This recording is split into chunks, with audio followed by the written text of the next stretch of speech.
ओम शांति। सुनते हैं बाबा के आज के महावाक्य।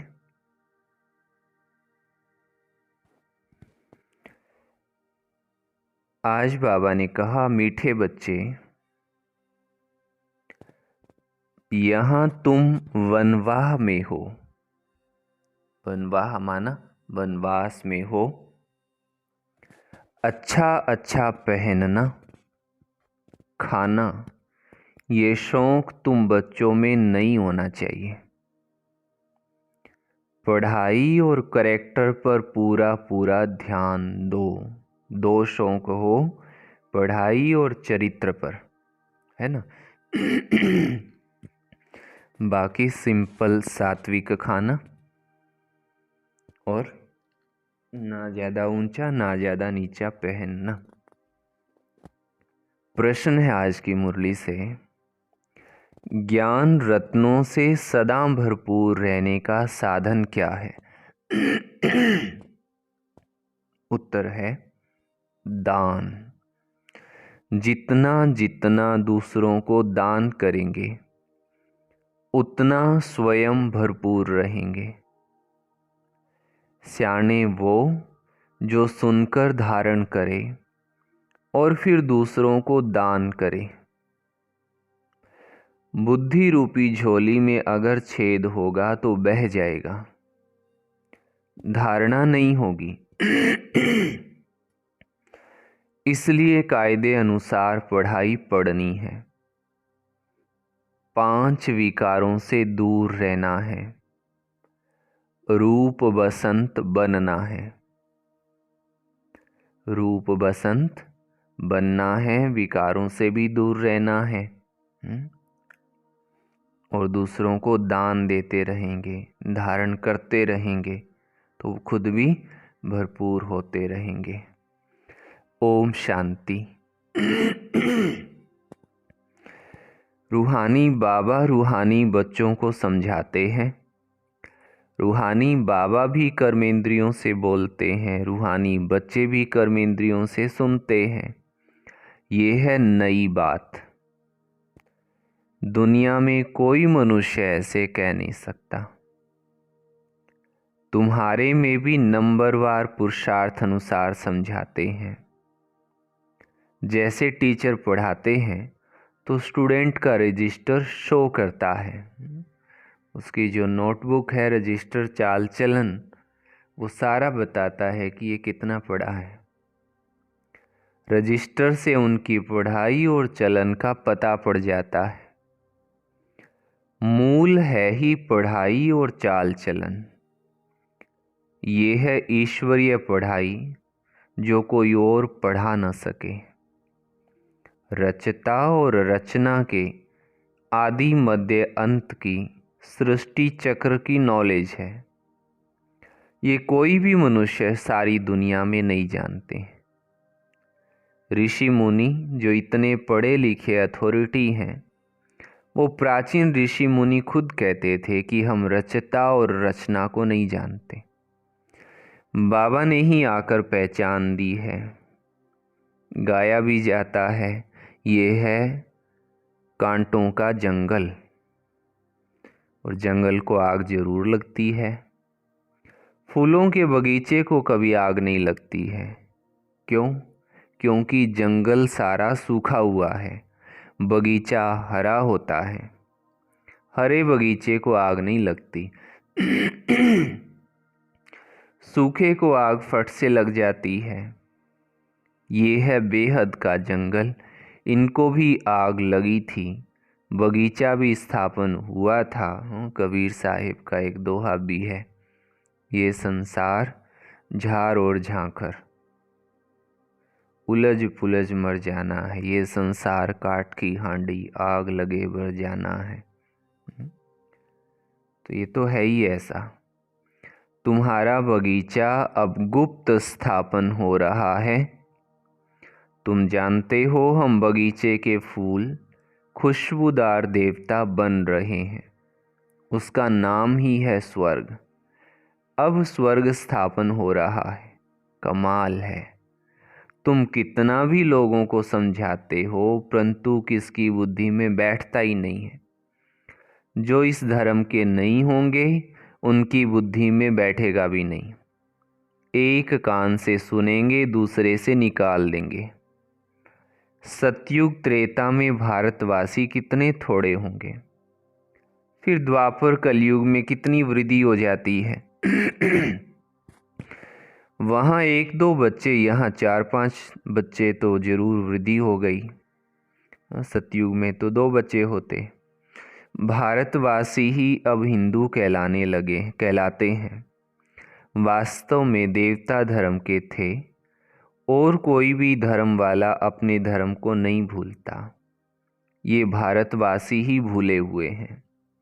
देखो इस समय कितने ढेर मनुष्य हैं, इतने सब तो ज्ञान आकर नहीं लेंगे। हर एक अपने जन्मों को भी समझ सकते हैं। जिसने पूरे 84 जन्म लिए होंगे वो जरूर पुराने भक्त होंगे। तुम समझ सकते हो कि हमने कितनी भक्ति की है। थोड़ी की होगी तो ज्ञान भी थोड़ा ही उठाएंगे और थोड़ों को समझाएंगे। बहुत भक्ति की होगी तो ज्ञान भी बहुत उठाएंगे और बहुतों को समझाएंगे। ज्ञान नहीं उठाते तो समझा भी कम सकते, इसलिए उन्हें फल भी थोड़ा मिलता है। हिसाब है ना। बाबा को एक बच्चे ने हिसाब निकाल भेजा कि इस्लामियों के इतने जन्म, बौद्धियों के इतने जन्म होने चाहिए। बुद्ध भी धर्म स्थापक है, उनके पहले कोई बुद्ध धर्म था ही नहीं। बुद्ध की आत्मा ने प्रवेश किया, उसने बुद्ध धर्म स्थापन किया। फिर एक से वृद्धि होती है, वो भी एक प्रजापिता है। एक से कितनी वृद्धि होती है। तुमको तो राजा बनना है नई दुनिया में। यहाँ तो वनवा में हो, किसी चीज़ का शौक नहीं रहना चाहिए। हम अच्छे कपड़े आदि पहने, ये भी दे अभिमान है। जो मिला सो अच्छा। ये दुनिया ही थोड़ा समय है। यहाँ अच्छा कपड़ा पहना, वहाँ फिर कम हो जाएगा। ये शौक भी छोड़ना है। आगे चलकर तुम बच्चों को आप ही साक्षात्कार होते रहेंगे। तुम खुद कहेंगे ये तो बहुत सेवा करते हैं, कमाल है। ये जरूर ऊंचा नंबर लेंगे। फिर आप समान बनाते रहेंगे। दिन प्रतिदिन बगीचा तो बड़ा होने का है। जितने देवी देवता सतयुग के व त्रेता के हैं वो सब गुप्त यहाँ ही बैठे हैं, फिर प्रत्यक्ष हो जाएंगे। अभी तुम गुप्त पद पा रहे हो। तुम जानते हो हम पढ़ रहे हैं मृत्युलोक में, पद अमरलोक में पाएंगे। ऐसी पढ़ाई कभी देखी है? ये वंडर है। पढ़ना पुरानी दुनिया में, पद पाना नई दुनिया में। पढ़ाने वाला भी वही है जो अमरलोक की स्थापना और मृत्युलोक का विनाश कराने वाला है। तुम्हारा ये पुरुषोत्तम संगम युग बहुत छोटा है। इनमें ही बाबा आते हैं पढ़ाने के लिए। आने से ही पढ़ाई शुरू हो जाती है। तब बाबा कहते लिखो शिव जयंती सो गीता जयंती। इनको मनुष्य नहीं जानते, उन्होंने श्री कृष्ण का नाम रख दिया है। अब ये भूल जब कोई समझे। कितने बड़े बड़े आदमी म्यूजियम में आते हैं, ऐसे नहीं कि वो बाबा को जानते हैं, कुछ नहीं। इसलिए बाबा कहते हैं फार्म भराओ तो पता लगे कि कुछ सीखा है। बाकी यहाँ आकर क्या करेंगे? जैसे साधु संत महात्मा के पास जाते हैं, यहाँ वो बात नहीं है।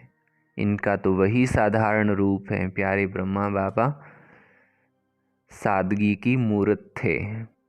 ड्रेस में भी कुछ फर्क नहीं, इसलिए कोई समझ नहीं सकते हैं। समझते हैं ये तो जोहरी था। पहले था विनाशी रत्नों का जोहरी, अभी बने हैं अविनाशी रत्नों का जोहरी। तुम सौदा भी बेहद के बाबा से करते हो। जो बड़ा सौदागर जादूगर रत्नागर है। तो हर एक अपने को समझे कि हम रूप बसंत हैं। हमारे अंदर ज्ञान रत्न लाखों रुपए के हैं। इन ज्ञान रत्नों से तुम पारस बुद्धि बन जाते हो। ये भी समझने की बात है। कोई अच्छे सियाने हैं जो इन बातों को धारण करते हैं। अगर धारणा नहीं होती तो कोई काम के नहीं है। बाबा ने कहा ना, 12 तारीख की मुरली थी ना, शायद बाबा ने कहा जो दैवी गुण धारण करते हैं, जिनका चाल चलन अच्छा है, जो देही अभिमानी रहते हैं, वो हैं आस्तिक। है ना, जिनमें कोई अवगुण नहीं है, वो हैं आस्तिक। समझो उनकी झोली में छेद है, बह जाता है। बाबा कहते हैं मैं तुमको अविनाशी ज्ञान रत्नों का दान देता हूँ। अगर तुम दान देते रहेंगे तो भरतू रहेंगे, नहीं तो कुछ भी नहीं, खाली है। पढ़ते नहीं, कायदे अनुसार चलते नहीं। इसमें सब्जेक्ट बड़ी अच्छी है। 5 विकारों से तुमको बिल्कुल दूर जाना है। बाबा ने समझाया है, ये जो राखी बंधन बनाते हैं वो भी इस समय का है, परंतु मनुष्य अर्थ नहीं जानते तो राखी क्यों बांधी जाती है। वो तो अपवित्र होते रहते राखी बांधते रहते हैं। आगे ब्राह्मण लोग राखी बांधते थे, अब बहनें भाई को बांधती हैं खर्ची के लिए। वहाँ पवित्रता की बात नहीं है, बड़ी फैशन वाली राखियाँ बनाते हैं।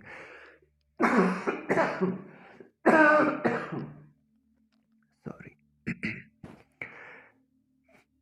ये दिवाली दशहरा सब संगम के हैं।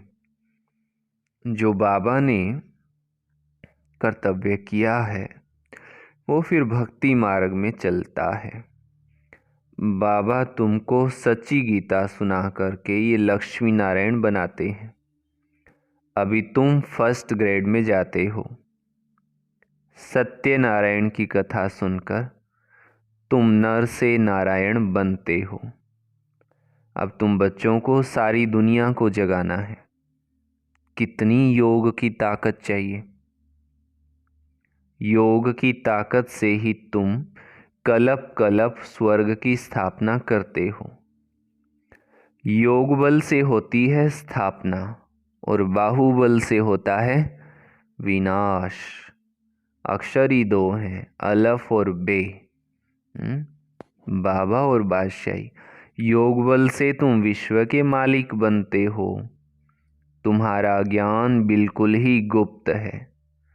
तुम जो सतो प्रधान थे वो अब तमो प्रधान बने हो। फिर सतो प्रधान बनना है। हर एक चीज़ नई से पुरानी जरूर होती है। नई दुनिया में क्या नहीं होगा, पुरानी दुनिया में तो कुछ भी नहीं है। जैसे खोखा, कहाँ भारत स्वर्ग था और कहाँ भारत अब नरक है। रात दिन का फर्क है। रावण का बुत बनाकर जलाते हैं, परंतु अर्थ नहीं जानते। बुत माना पुतला, स्टैचू। तुम अब समझते हो ये क्या क्या कर रहे हैं। तुम्हारे में भी कल अज्ञान था, आज ज्ञान है। कल नरक में थे, आज स्वर्ग में जा रहे हो। सच में ऐसे नहीं जैसे दुनिया वाले लोग कहते हैं स्वर्गवासी हुआ। तुम अब स्वर्ग में जाएंगे तो फिर नरक होगा ही नहीं। कितनी समझने की बात है भी सेकंड की बात। बाबा को याद करो तो विकर्म विनाश होंगे। बाबा को याद करने से क्या होगा? विकर्म विनाश होंगे। कब होंगे विकर्म विनाश? बोलो। हाँ, बाबा को याद करने से। अच्छा, ये सबको बताते रहो। बोलो तुम इन लक्ष्मी नारायण जैसे थे, फिर 84 जन्म लेकर ये बने हो। सतो प्रधान से तमो प्रधान बने हो, फिर सतो प्रधान बनना है। आत्मा तो विनाश नहीं होती ना, बाकी उनको तमो प्रधान से सतो प्रधान फिर बनना ही पड़ेगा। बाबा किस्म किस्म से समझाते रहते हैं। मेरी बैटरी कभी पुरानी नहीं होती है, शिव बाबा कहते हैं। बाबा सिर्फ कहते हैं अपने को बिंदु आत्मा समझो। कहते हैं इनकी आत्मा निकल गई तो आत्मा संस्कारों अनुसार एक शरीर छोड़ दूसरा लेती है। जिसके जैसे संस्कार होंगे वो वैसे ही घराने में जाएंगे। कोई कामी क्रोधी होगा तो वैसे घराने में पद पालेंगे।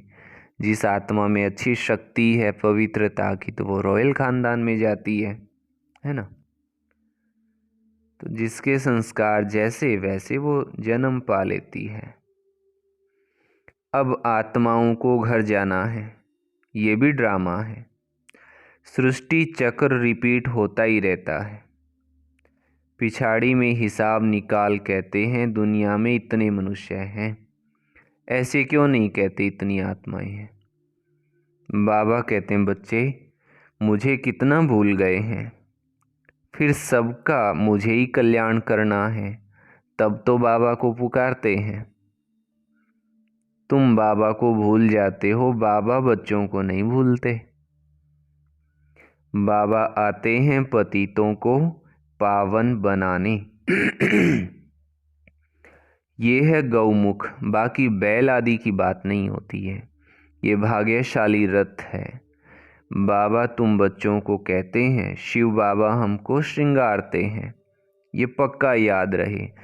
शिव बाबा को याद करने से बहुत फायदा है। किसमें फायदा है? शिव बाबा को याद करने में बड़ा ही फायदा है। बाबा हमें इनके द्वारा माना प्यारे ब्रह्मा बाबा द्वारा पढ़ाते हैं, तो इनको नहीं याद करना है। सतगुरु एक शिव बाबा है, उस पर तुम्हें बलिहार जाना है। ये भी उन पर बलिहार गया ना। बाबा कहते हैं मामेकम याद करो। ध्यान से सुन रहे हैं ना मुरली? हैं? बच्चे जाते हैं सतयुगी फूलों की दुनिया में, फिर कांटों में मोह क्यों होना चाहिए। 63 जन्म तो भक्ति मार्ग के शास्त्र पढ़ते पूजा करते आए हो। तुमने पूजा भी पहले शिव बाबा की है, तब तो सोमनाथ का मंदिर बनाया है। मंदिर तो सभी राजाओं के घर में थे, कितने हीरे ज्वार थे, पीछे आकर चढ़ाई की माना लूटा मंदिरों के। एक मंदिर से कितना सोना आदि ले गए सोमनाथ के मंदिर से। तुम ऐसे धनवान विश्व के मालिक बनते हो।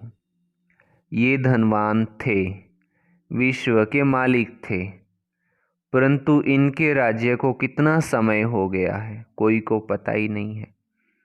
बाबा कहते हैं 5000 वर्ष हुए। 2500 वर्ष राज किया, फिर 2500 वर्ष में इतने मठ पंथ आदि वृद्धि को पाते हैं। तुम बच्चों को बहुत खुशी होनी चाहिए। क्यों? कि हमको बेहद का बाबा पढ़ाते हैं, अथाह मिल्कियत मिलती है। दिखाते हैं सागर से देवता निकले, रत्नों की थालियां भर कर आए। समुद्र मंथन का दिखाते। अब तुमको ज्ञान रत्नों की थालियां भर भर कर मिलती हैं। बाबा तो ज्ञान का सागर है। कौन सा बाबा ज्ञान का सागर है? शिव बाबा। कोई अच्छी रीति थाली भरते हैं, कोई की बह जाती है।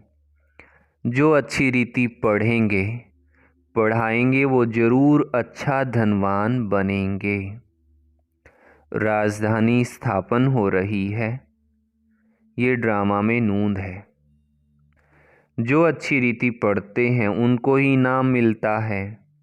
ये है ईश्वरीय इनाम अविनाशी, वो है विनाशी। सीढ़ी बड़ी वंडरफुल है, 84 जन्मों की कहानी है ना। बाबा कहते हैं सीढ़ी की इतनी बड़ी ट्रांसलाइट बनाओ जो दूर से बिल्कुल साफ दिखाई दे। मनुष्य देखकर अचंभा खाएंगे।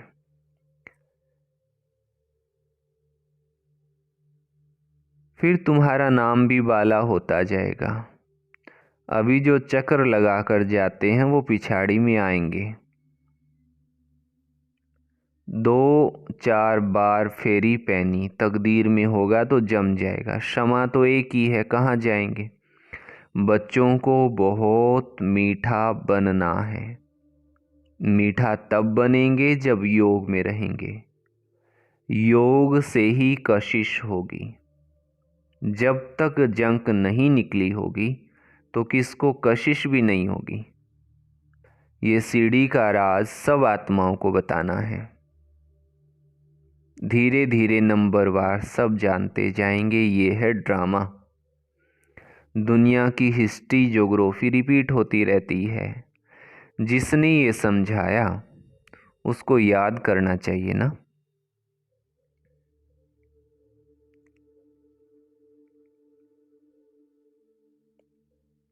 बाबा को हाजिर नाजिर कहते हैं, लेकिन वहाँ तो हाजिर नाजिर है माया, यहाँ है बाबा, क्योंकि सेकंड में आ जाते हैं ना, आ सकता है।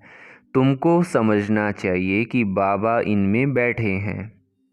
करन करावन हार है ना, करते भी हैं कराते भी हैं, बच्चों को डायरेक्शन भी देते हैं। खुद भी करते रहते हैं। क्या कर सकते हैं क्या नहीं कर सकते इस शरीर में वो हिसाब करो। बाबा खाते नहीं, भासना लेते हैं।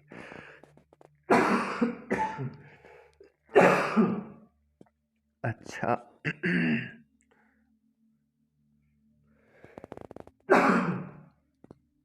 मीठे मीठे सीकी लधे बच्चों प्रति माता पिता बाप दादा का याद प्यार और गुड मॉर्निंग। रूहानी बाप की रूहानी बच्चों को नमस्ते। हम रूहानी बच्चों की रूहानी माता पिता बाप दादा को याद प्यार, गुड मॉर्निंग और नमस्ते। धारणा के लिए मुख्य सार का पहला पॉइंट। रूप बसंत बन अपनी बुद्धि रूपी झोली अविनाशी ज्ञान रत्नों से सदा भरपूर रखनी है। बुद्धि रूपी झोली में कोई छेद ना हो। ज्ञान रतन धारण कर दूसरों को दान करना है। ज्ञान रतन धारण कर दूसरों को दान करना है। दूसरी बात, स्कॉलरशिप लेने के लिए, माना पढ़ाई में इनाम लेने के लिए पढ़ाई अच्छी तरह पढ़नी है। क्या करना है? पढ़ाई अच्छी तरह पढ़ना है। पूरा वनवाह में रहना है। किसी भी प्रकार का शौक नहीं रखना है। खुशबूदार फूल बन दूसरों को बनाना है। खुशबूदार फूल बन दूसरों को बनाना है। वरदान दिया बाबा ने। बातों रूपी बादलों को देख घबराने के बजाय सेकंड में क्रॉस करने वाले सिद्धि स्वरूप भव। बातों रूपी बादलों को देख घबराने के बजाय सेकंड में क्रॉस करने वाले सिद्धि स्वरूप भव। कई बच्चे शास्त्रवादियों की तरह बात बनाने में बड़े होशियार हैं। ऐसी बातें बनाते हैं जो सुनते ही बाबा को भी हंसी आ जाती है, लेकिन दूसरे प्रभावित हो जाते हैं। ये अनेक प्रकार की व्यर्थ बातें व्यर्थ रजिस्टर का रोल बनाती रहती हैं, गोला बनाती रहती हैं। इसलिए इससे तीव्र उड़ान भरो, अनजान बनो, इनोसेंट बनो। बाबा को देखो, बातों को नहीं। ये बातें ही बादल हैं। इन्हें सेकंड में क्रॉस करने की विधि से सिद्धि स्वरूप बनो। स्लोगन है, किसी भी बात में प्रश्न उठाना अर्थात व्यर्थ का खाता प्रारंभ होना। किसी भी बात में प्रश्न उठाना अर्थात व्यर्थ का खाता प्रारंभ होना। अव्यक्त साइलेंस द्वारा डबल लाइट फरिश्ता स्थिति का अनुभव करो। अब अपने दिल की शुभ भावनाएं अन्य आत्माओं तक पहुंचाओ। शांति की शक्ति को प्रत्यक्ष करो। हर एक ब्राह्मण बच्चे में शांति की शक्ति है। सिर्फ इस शक्ति को मन से तन से इमर्ज करो। 1 सेकंड में मन के संकल्पों को एकाग्र कर लो, तब फरिश्ते रूप द्वारा वायुमंडल में शांति की शक्ति के प्रकंपन फैल सकेंगे। अच्छा, सभी भाई बहनों को प्रेम सहित ओम शांति जी।